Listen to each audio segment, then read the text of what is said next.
that now as we move through, we can really think about how those goals start to create the foundation for what can be your strategic approach to communications in service of those larger goals. Because once you know who your goal is, then you can start to get really clear on who is your audience. And by that, I mean, who are the very specific people without whom you cannot exceed in achieving your goal, right? If what was top of mind was a fundraising goal, who are going to be the people that give that money?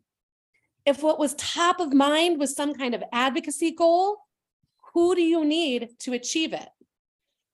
And what do you need them to do, right? What is the actual action that that audience can take, giving you their vote, showing up to your program, right? Like those things that you need them to do, make them an audience that you need.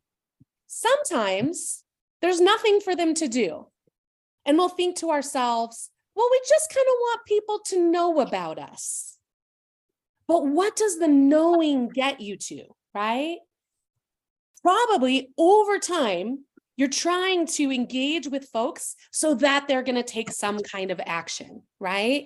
And if you can't think of a call to action that eventually you're going to want this audience to do, right? Like sign up for your summer program or whatever it is, then they probably don't need to be your top of mind priority audience. And you can deprioritize them when coming up with your communication strategy.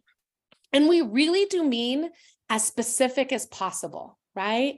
Folks will sometimes talk to us about like, well, we want the general public to understand what we are. Who is the general public? We no longer live, right? We live more and more segregated and siloed lives. Because not only do we know that unfortunately, many of our communities, right, are very siloed, but even now online, right? We operate in our own bubbles, right? There's no general public. You want to get more targeted and specific around, again, who are those people that have a role to play in your goal? Maybe you're trying to pass something, so you're going to need Sacramento City Council, enough of them to win your vote or to stop something, right? Maybe your work is around curriculum. And so you need teachers who are going to use that curriculum in their schools, right?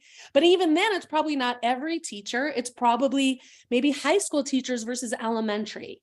So you want to, again, get as specific as possible and narrow as possible, because that's how you can make choices, right, of where to put your time, especially given that I know a lot of you in the beginning talked about having limited capacity for communications. So this is how you can get to the place where doing less is more, because you're doing the things that help cultivate and engage the audiences you actually need. A quick little case study on why targeting your audience matters. So we're going to go back to the early 1980s to the state of Texas, and they had a big problem with trash on their highways and roads and freeways. There was just litter all over the place, and they really wanted to do something about it. And so a bunch of people came together and they designed a campaign called Keep Texas Beautiful. They put billboards up and down all the highways. They had radio ads, they had PSAs, and they really tried to engage the population in stopping, throwing their trash out of their cars, and keeping Texas beautiful. And it bombed. Over the time they ran this campaign, they actually saw a very small increase in the amount of trash and litter that they were cleaning up off of Texas's highways and freeways. And so they went back to the drawing board and asked, okay, where did we go wrong? And someone started to ask, well, who do we need? Who are the people whose behavior we're actually trying to persuade them to change? And they went back to the research and figured out that it wasn't everyone, that the most likely people to be throwing trash out of the windows were men between the ages of about 18 to 45. So then they could ask themselves, does Keep Texas Beautiful work for this audience? Is that something that this audience is going to be activated and persuaded that they need to do something different? And they started to realize maybe not so much, right? That this wasn't cueing into the audience they needed. So they went back to the drawing board And just hold in your mind, if you have a guess of what they came up with, what it was don't mess with Texas. And so they did it again. They did billboards, PSAs, ads. They started to engage the kinds of messengers that they thought their audience would listen to. So musicians, they, made it fun. They made it a whole big thing. It's now become like a motto of the state of Texas. But what it did was it tapped into that audience they need, who weren't motivated necessarily by the beauty of Texas, but more about the sense of machismo pride of what it means to be a Texan, right? And so Don't Mess with Texas really cued in, right, to the audience they need. And they saw huge behavior change success, like 30% reduction in litter and trash on the highways within the first year. And they've now been doing this campaign for like 40 years, right? They now have scholarships. They, have taken it to digital media, and it has been so successful, right? And in fact, in the year 2000, when the Ad Council of America was rating the top advertising campaigns in the whole century of the 1900s, this came in #1, beating out Nike, beating out Coke, right? It was a public service campaign, but it was so effective in creating the change it needed. And once it got really clear on who that audience was that needed to be persuaded to do something different. And that's because so often when we think about communications, we think, okay, it's time to communicate. What do I want to say? But to do communication strategically, that's the wrong question to ask. It's, what does my audience need to hear, right? And even more than that, it's what do they need to hear, see, understand, and feel so that I can either get them to show up, get them to vote, get them to say yes, get them to give money, right? Because it's about them. It's not about us. And so with that, we want to give you just a minute to digest, right? And think about going back to those goals that you outlined during our first sprint. Now, who are the audiences that you need? Without whom can you not achieve your goal? And what is that call to action, right? What is it that eventually over time, or even right from the beginning, you're going to ask them to do in service of you achieving your goals? So great. So we'll just put on another little short song to give you some time to brainstorm, and then we'll come back. Mara, this time a little bit lower. We had feedback. Just a little. Yes, thank you. So we're trying not to record the music. That's why it's starting and stopping like that. As Mara said in the chat, we can talk more about sort of how these pieces fit together, but for the time being, just really treat it as notes, and we can continue to answer questions and also do a deeper dive on stuff in the workshops. So Mara sort of teed this up for us, right? What do our audiences need to hear, right? So when you're looking at this image, what do you see? And just type into the chat or take.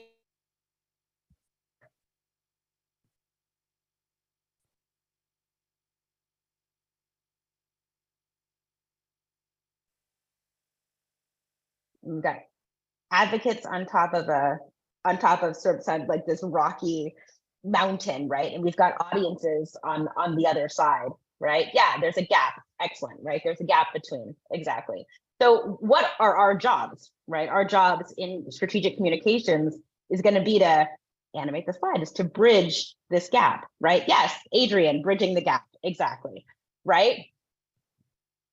Right. So the question is, how do we bridge that gap? And we often think about as advocates is that we as advocates are yelling at the top of our lungs across this gap, right? At our audiences on the other side. And one thing is, if you're in the mountains, anyone who's spent time in the mountains, right? Or even on a windy day, if you are yelling into space, no one can hear you, right? And if they do hear you, they're hearing bits and pieces, right? They're not engaging with what you're saying on an emotional level. They're straining to hear something and then filling in the gaps with whatever's also already in their head, right? This is not an effective way of communicating. right? So how do we build that bridge, and how do we get more specific about those? If we are going to yell, right? If we are going to yell, what are the specific phrases and ideas and feelings that we need to evoke so that our audience can take in what we're saying? So Meredith and I have done a lot of work for good, and then also with Goodwin Simon Strategic Research, and those are Simon. And they came up with this framework that they call Heartwired. And the idea is that there are 5 factors that are essentially informing the way that people respond to information and issues, right? And that inform our behavior around those issues. And if we can understand and unpack these 5 factors that make up sort of how we make sense of the world, then we are better able to create messaging that can move folks. So the 5 factors are emotions, right? So how folks respond directly to stimuli. Identity, which is how we think about ourselves and relate to others around us. So we think about, I see myself as a Black woman, right? 2 identities. I see myself as a mother. I see myself as right now a Seattleite, that I live in Seattle. Those are all identities, right? That we can use in our messaging to connect. You can use to connect with me. Lived experiences, really importantly, lived experiences are events that happen to you, but they are also about the meaning that you assign to those events. So Meredith and I could have the same experience, right? And really think about and assign different meaning to those experiences based on these 5 factors, right? And based on our culture, based on our lived experience. Our beliefs, right, are right and wrong, what we think are, right and wrong, how we understand how the world works, right? And our values are these underlying ideas about how we believe, how we believe the world sort of functions, right? How the world is designed. These 5 things together make up this Heartwired framework, and this is something that you will have in the materials for this, but you'll also, I feel like this is a good thing to lean into because it's like a really nice way to trigger your brain. Oh, people have all of these different dimensions to issues and ideas. So what's the other thing you have to contend with as you target your audience? This, right? Our attention span, the human attention span, right? Something dramatic has happened. In 2000, our attention span was 12 seconds, right? In 2013, the average human attention span was 8 seconds, right? And it, just for reference, a goldfish has 9 seconds, right? So what do you think happened between 2000 and 2013 that changed this, that kind of eroded our attention span? Media, technology, too much.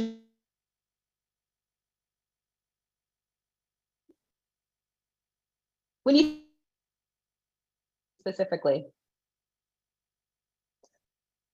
Elias, smartphones, right? Yes, that's it. It's smartphones, right? This, our multitasking that we believe makes us so incredibly efficient is really eroding our ability to pay attention, right? To have long-term attention span. So that happened in 2012, introduction of smartphones, and here you see it. Internet, all of these, I think, exactly, culture of efficiency. I love this, culture of efficiency. Another piece to think about as we think about targeting our audience is bringing people in. And you can think about this as a funnel, right? Like you're looking for a large message, something that kind of is at a blanket level, right? Connects with a lot of people. We're always looking for that, even as we're trying to be specific. We're still looking for ideas that connect broadly to people within a key audience, right? And then we're trying to narrow it down, right? So you start broad and you get more narrow, you get more intimate, you get more familiar, right? Messaging, just as a thing, this funnel idea works for messaging, it works for target messaging. It's kind of like a good rule of thumb, start broad and then get narrow, rather than starting incredibly specific and then trying to like get that specific idea to cover a lot of people. I also saw something in the chat earlier about like, what if I don't have my target audience? I have an audience, but it's not who I want. And I think the funnel can be helpful there too, right? Like often, if you're trying to get a certain amount of folks, you need to start with a bigger amount of people, because they're not all going to, at the end of the day, sign up for your program, give you $100, vote the way you want, right? And so both in terms of how you start the story, but also in terms of even who you think about sort of bringing in, I think the funnel is a good way to start broad and over time get targeted and more narrow. I also just want to lift up something. Some of this is going to come up as we get through more of the content as we move into other trainings. But this piece Shelley Thomas lifts up, and thanks, Shelley, lifts up this idea around not having enough positive on the media and having a lot of negative. And that's kind of some of the noise in some ways that we have to cut through with messaging, because we are being trained right now to start to become avoidant of specific types of messaging and things that we perceive to be news. There's a huge trend across the US, especially with younger people, that no longer engage at all with news media, right? And even people that are into their 40s and 50s have just decided that that's not, it's always bad news. I don't want to engage, right? And so there is a question there, crafting positive messages and Pollyanna-ish, right? All know to be true, which is a lot of sort of negativity. So I'm curious about exploring that more with you, Shelley. I hope you come to a workshop. The other thing to focus on here, focus. Another thing that we think a little bit about as we think about target audience is focus. It's what do we need our audiences to focus on? And this is important because it isn't necessarily that we need our audience know everything there is to know about an issue and all sides, and weigh things and be sort of critically and analyze, right, the situation at the level of know is how to take one step, right? So what we're trying to do is, what is that first step, right? And what do we need to bring into sharp focus for them so that they can take that first step? Here you see in the foreground, we can see to fully understand where you're going, you just have to have a general gist, right, of where you're going. So how to target audience. Maris, anything you want to add here? Yeah, the other thing I'd say is sometimes folks will come to us and say things like, we just feel like people don't understand everything we do, right, as an organization. And there's good news and bad news. The bad news is most people don't care about everything you do. But the good news is often they don't need to know everything to understand the entry point you're trying to invite them into, or the piece of the puzzle where they have a role to play, right? We live and breathe this work every day, so we see the whole forest, right? But often for the people we need, like Michaela said, it's like, where do you just shine and have people focus in piece by piece by piece? That's a way to build that funnel.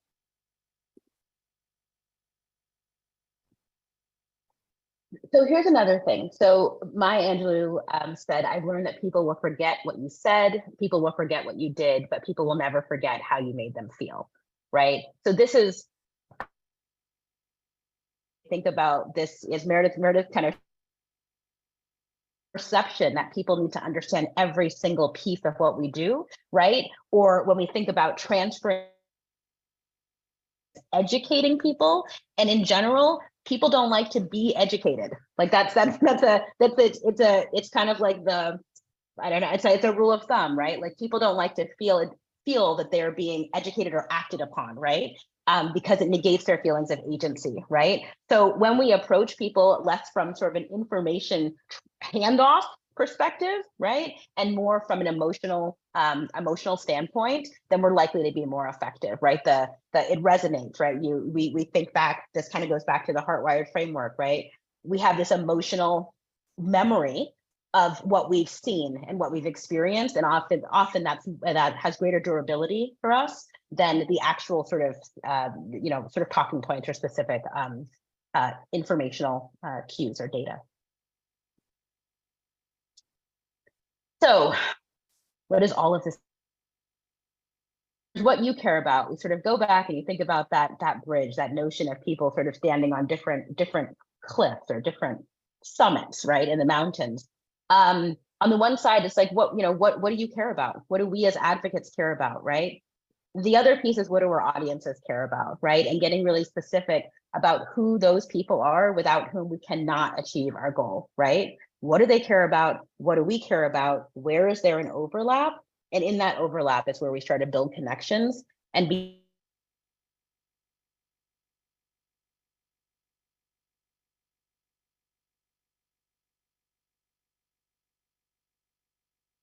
Next slide.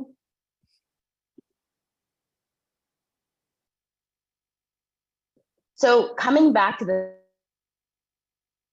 you need, right? We just talked about who do they care about? These are some questions that you could ask yourself as you're thinking about your target audience, right? What could be some of the things that are standing in their way, right? And sometimes Mara and I talk about this as fuel or friction. What is fueling their desire to support your issue, and what is standing in the way or causing friction, right? And how can you calm down or address that thing that's causing friction, right? So that they are more able to support your issue or your idea. Another important thing is who influences them. And just to put a finer point on this, not only who influences them, but who do you have access to that influences them? Because as we think about target audiences, sometimes the folks that have the most gravitas, the most weight in influencing that group are not necessarily accessible to us, right? So we have to think about these people that have influence over our target audience, right? In a way that also situates itself within the context of our organization, right? So if we are not the right messenger, if our, as an organization, is not the right messenger, who is, right? And do we have access to those people? Where do they get their information, right? Who will they identify with? I mentioned before some of my identities, right? We think about that. Do I need to see, if you were targeting me, would it be helpful for me to see someone who looks like me, or share some of my identities? Maybe, right? That's something you can test out. Cultural, social, or political framework do they have? And what are they feeling when they feel to take the action, to feel a sense of urgency? Maybe they need to feel a sense of doubt, right? Maybe they need to doubt what they believed before. Maybe they need to feel incredible empathy first, or feel, a greater proximity to an issue or idea or a person that's experiencing something.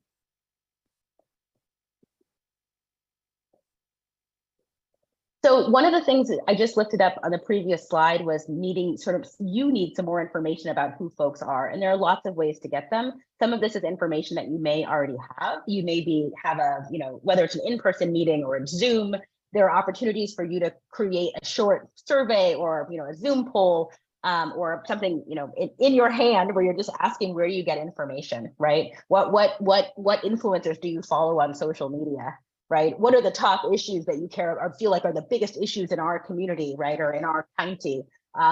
Those are the types of questions that can help you to get at some of these ideas. Where do I reach these people? Who are the people that influence them? There's also a lot of work happening right now in the narrative change space. And so we just wanted to lift up some of these. We'll also give you a page after this, we'll send out with some potential resources you can look to, but Pew is always a good sort of option, as they're always doing polls all the time. Broke is a college that's really exploring narratives related to poverty. Tree is kind of a lab that's run by Harvard, around specifically Americans' perceptions of poverty and economic mobility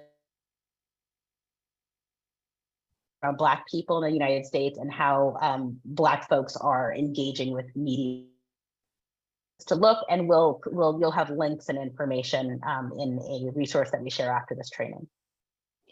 And the idea isn't to become like a academic researcher about your audiences. It's just to be a little sleuthy, right? Like there's lots of information out there that can just help you make informed decisions and sort of figure out things like, is my audience even on Facebook? Does my audience read local news, right? Or, what is it that they're coming to my program for? Because likely then that would inspire other people to come to my program, right? So you don't have to feel overwhelmed by the idea of doing a little bit of research. It's more just like, what kind of information might you either be able to collect or take advantage of that exists that again helps you make some informed choices.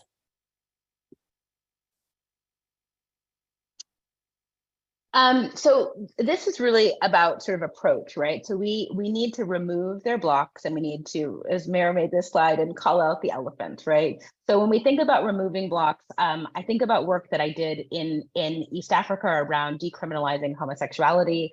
The activists that were interested in sort of moving the needle on this were really ready to jump into language that was specific to decriminalization, right? And what we found was that a lot of the folks that they wanted to reach, which were, were young people primarily, I think it was between 18 and 35.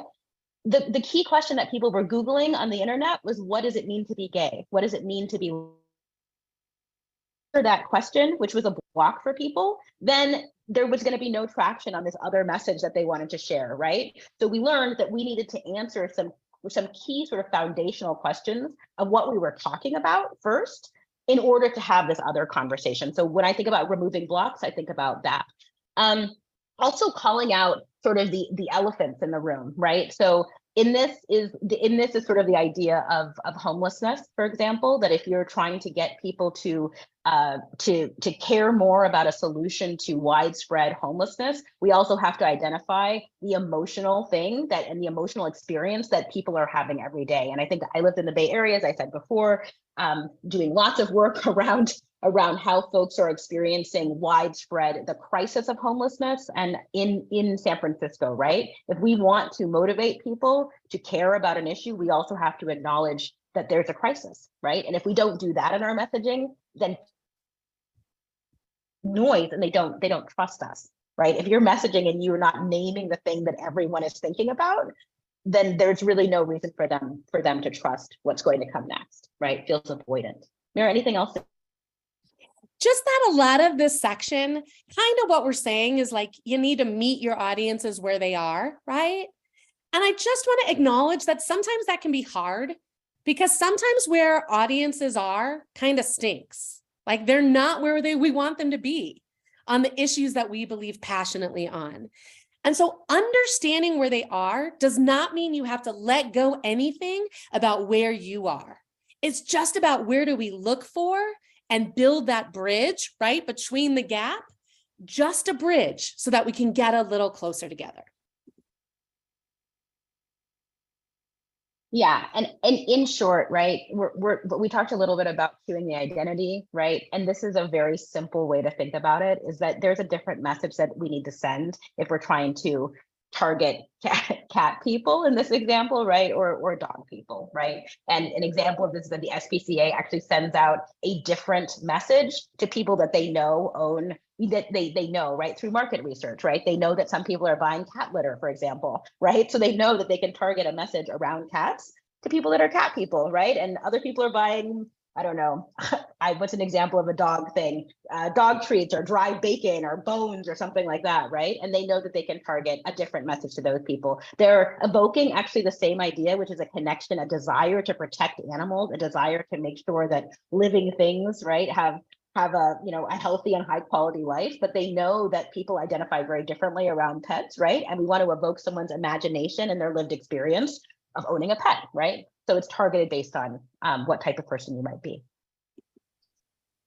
And then the last thing to say here before we give an example, and Meryl will take over the example, is just the importance of visible language, right? And making sure that you're evoking people's imagination and their ability to see in their mind's eye what you're talking about, right? And I'm not going to go through all of these, but I think this is a pretty straightforward example. If on the left side are some things that feel you're delivering the information, right? But I can't see what you're talking about. So the degree to which we can explain in more visible, sort of more language that evokes visible images, right? Or if we are using images, in fact, actual images, we want to show rather than tell, right?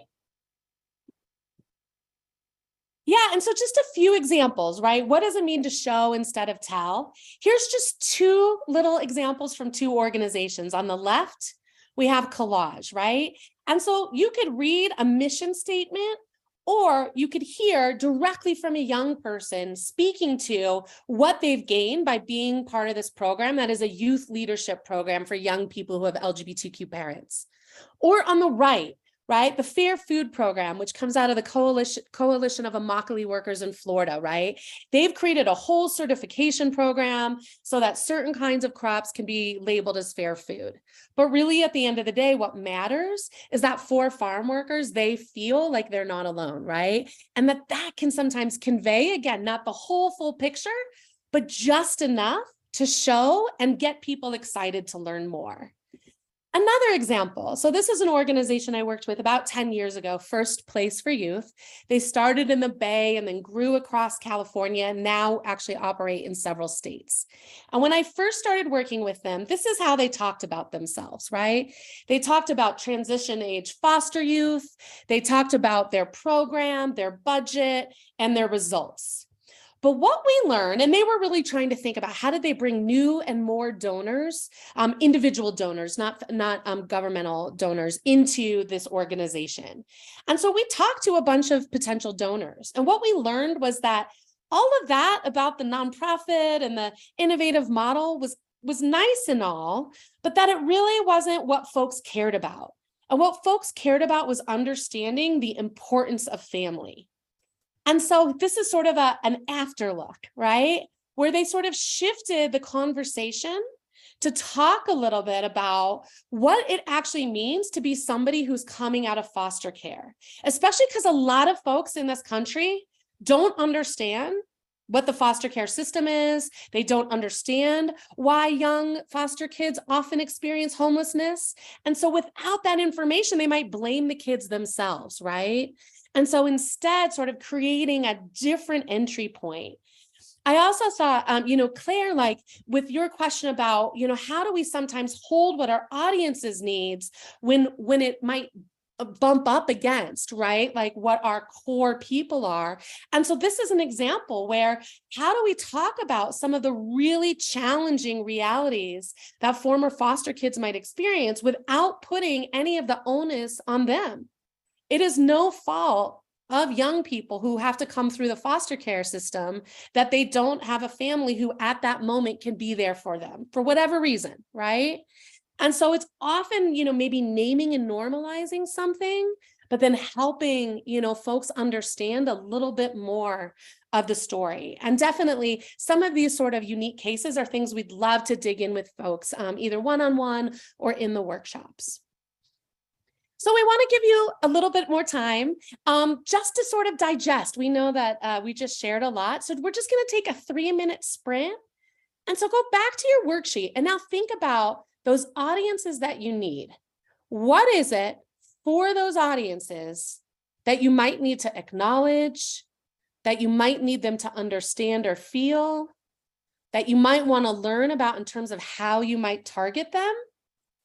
And just make any notes there, right? Around what it is that it might mean for you to try to get a little closer and create those bridges over those gaps to the audiences that you need in order to achieve your goal. So which tactics are going to get you to your audience, right? So you want to ask yourself things like, okay, so who am I trying to engage? Where are they?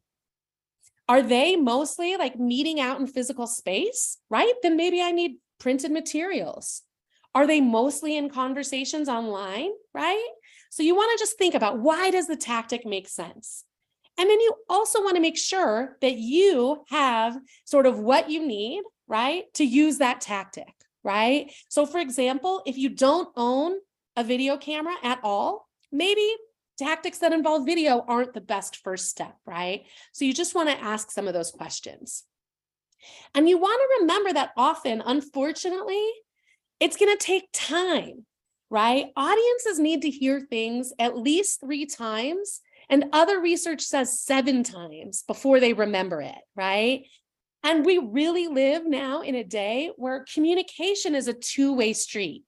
So often what you want to think about is through that tactic, how are you targeting, cultivating them over time, engaging them, giving them things they're interested in, so that when it comes time to ask for the donation, get folks to show up at the rally, vote on the bill, right? That you have given them what they need and they're already primed, right? To be activated, persuaded, etc. And it's not about needing an entirely different message or story for every tactic that you're going to use. I often think of it as like a little black dress, right? I don't know if there's any other femmes in the room, right? But the idea of a little black dress is it's a very simple thing, but depending on how you accessorize it, it can go all sorts of places, right? Like with a blazer, you can go to a meeting, but with fancy earrings and like a fancier pair of shoes, you can go out to the club, right? And so really you're just thinking about what is my core message and then what does it look like and what does it need to be when it goes on Twitter versus if it's going to be an op-ed in my newspaper, right? So here's an example. Several years ago, I was part of a coalition that helped change a law in the state of California where we were trying to update the use of force standard, which means when are police allowed to use deadly force, right? It hadn't been updated since the 1800s. And so it was that it just had to be reasonable for the cop to use deadly force. And we wanted to change the standard to say it had to be necessary because the reasonable standard was preventing justice from happening because once we got to courts, it just wasn't arguable. Whereas we wanted it to make it be necessary. And so the core message, it became the Let Us Live campaign, a campaign to pass AB 392. And it was really led by family members themselves who had lost a loved one to deadly use of force. But so what that message looked like when it was social media posts, sort of getting folks to sign on a petition, right, about why police shouldn't kill when they have other options, looks differently than, for example, the fact sheet that was handed out on lobby day, right, trying to get the office staffers, right, to understand what this bill was trying to do. And that looks differently than how folks were talking about it, on Twitter. And then even late in the campaign, we knew we needed about 4 more votes.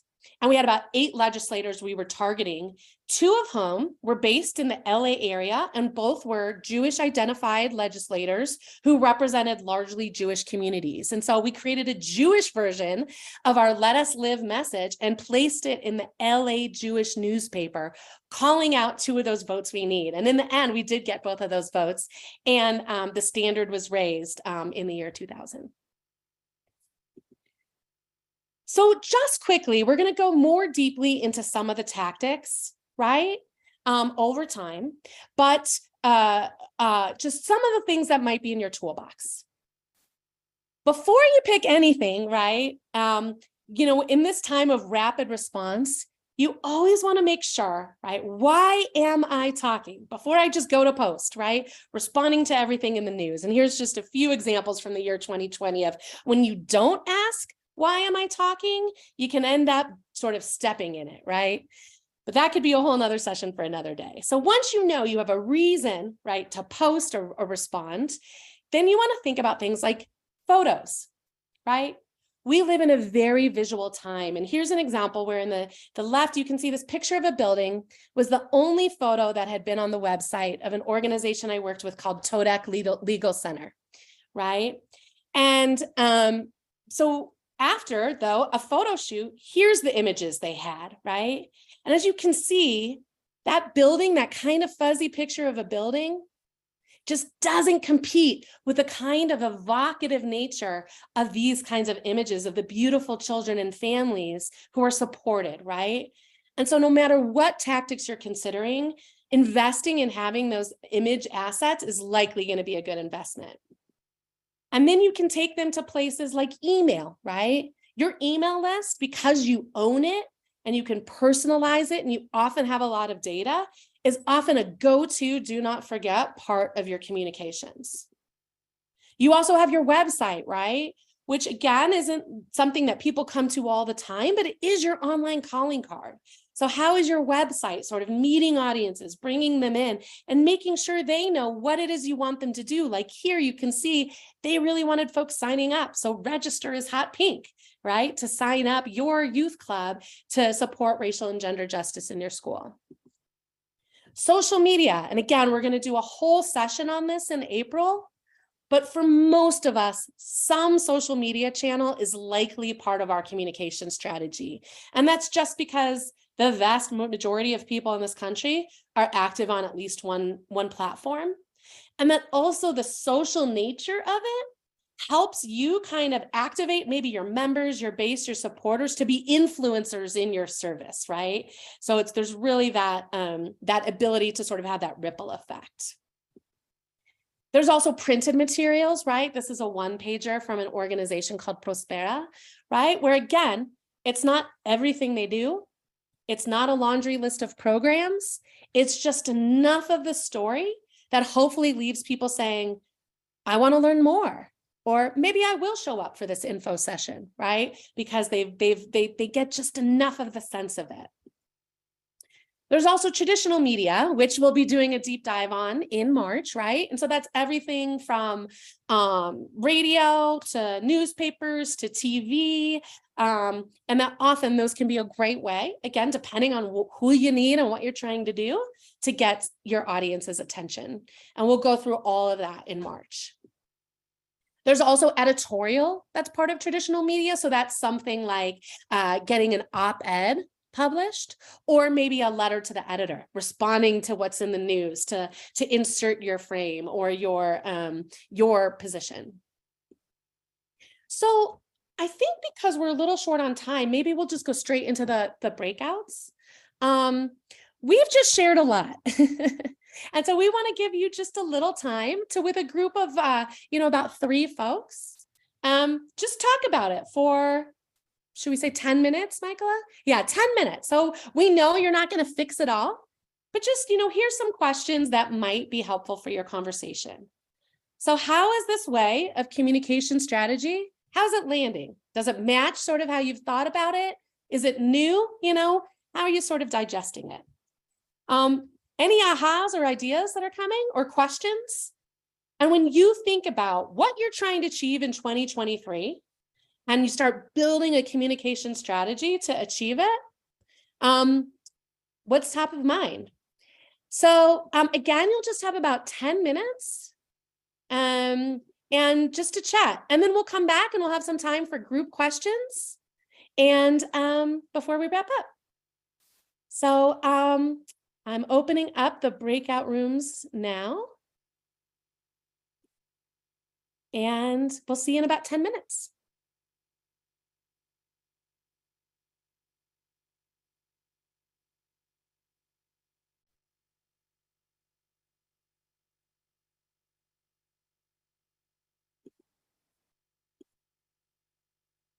Everyone will be back in 2 seconds.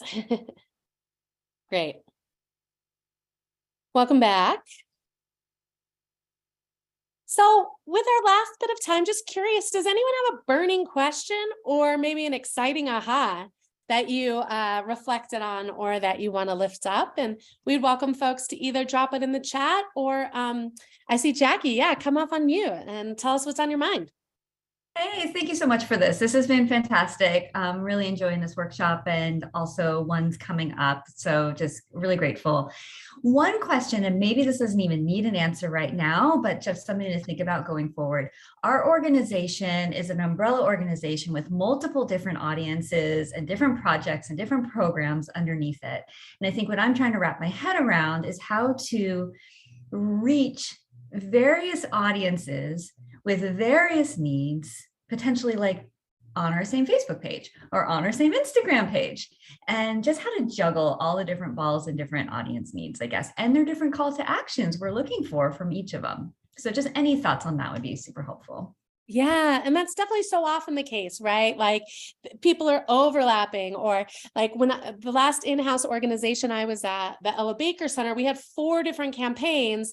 And while they all intersected around working to create racial justice, like one was about engaging voters in Oakland and the other one was about shutting down youth prisons, right? And so a couple things to think about. One is when you look at those audiences, are they overlapping in certain ways, right? Like, so maybe as you target, you can see, oh, actually, these are very similar to each other, right? And so you might be able to create content and or conversations that are engaging multiple ones at certain times. Then you can also think about, but where do I need to segment, right? On your email list, on social media, you don't have to show everybody everything. So maybe not everyone gets every single post or every single email.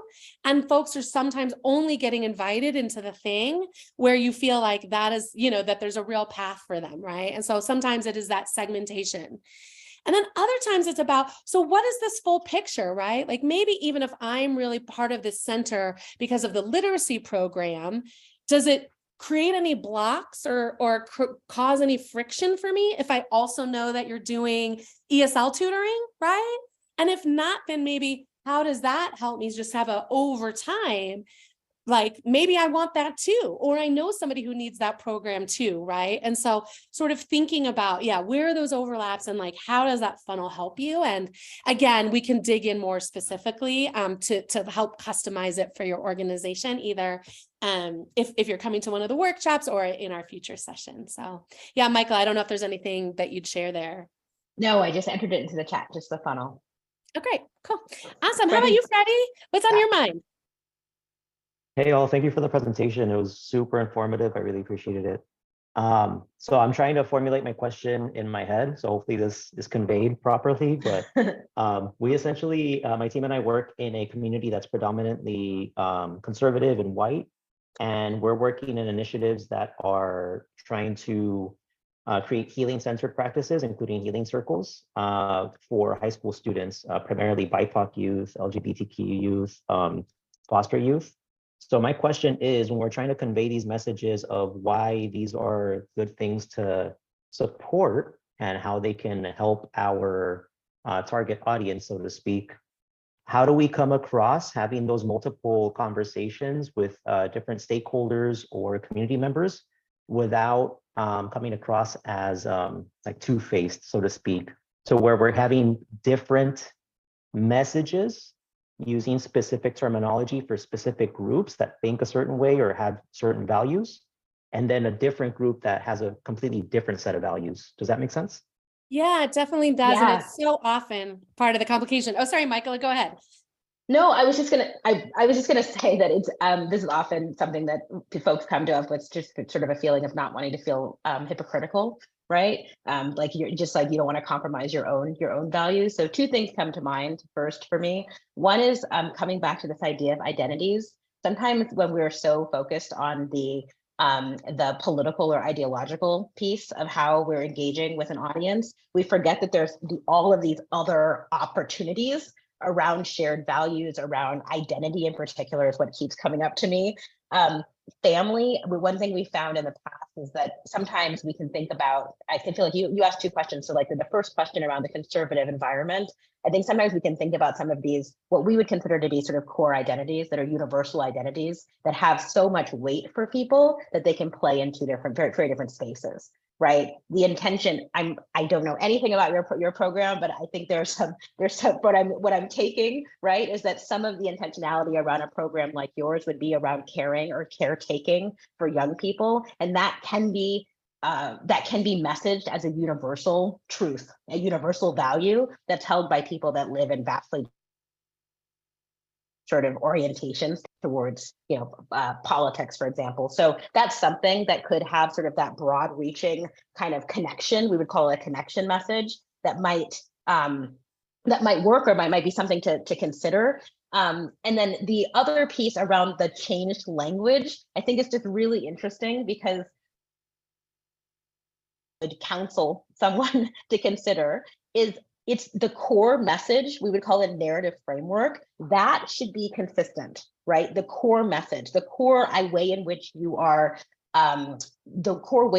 describing the solution, right? What it is that you provide and the why of why that's important, right?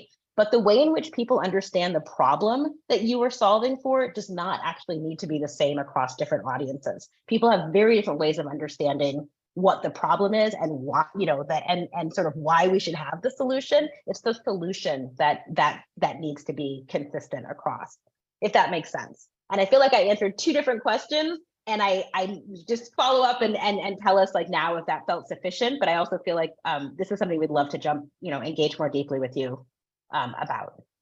I think in a workshop. No, thank you for that. I think that was a beautiful answer. That really made sense with me. So thank you. Yeah. Thank you for the question. Awesome. I see one more hand raised. So let's go ahead and take one more question, and then we'll just have a few sort of wrap up things. So Mai. Hello, my name is May, and I use any pronouns. I'm with Rainbow of Orange County, serving in Orange County, California. We in our group we talked about, because we work with predominantly LGBTQ youth of color, and a lot of our outreaches or engagement is really strategizing on kind of getting a message out there that's more engaging, right? That is fighting the other messagings around like social media, especially youth and having such access to technology, right? So finding engaging outreach and so on. And the questions, I'm curious out there is that is there any other strategies or structures for us to continue to stay on trend, or be able to really consistently speak to our youth, right? I want to hold on to my youth. I still consider myself young, but like in these past recent years, I found like the word lit is no longer a current trend to our youth, right? And so it's kind of having to consistently catching up, or really finding ways to speak to our youth and connect with our youth. And so a curiosity around that. And then the other question is around, for folks like us who work with LGBTQ youth, we also have to be cautious of keeping our youth safe.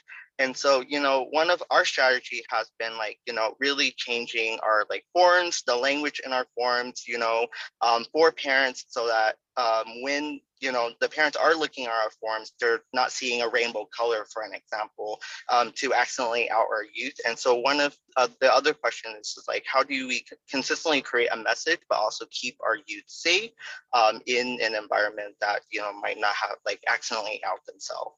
And so I'm just curious if there is any strategies or structures out there and whatnot. Thank you. So it's easy. There is a new trend, there's a new term, there's a new social media channel every day. And so we could be spinning our wheels constantly, like trying to keep up, right? And so often, if we're working with a community who's on the leading edge of those trends, like young people often tend to be, right? How can we have them help be part of leading us, right? Like when I did youth organizing, I didn't jump on Facebook the first time a young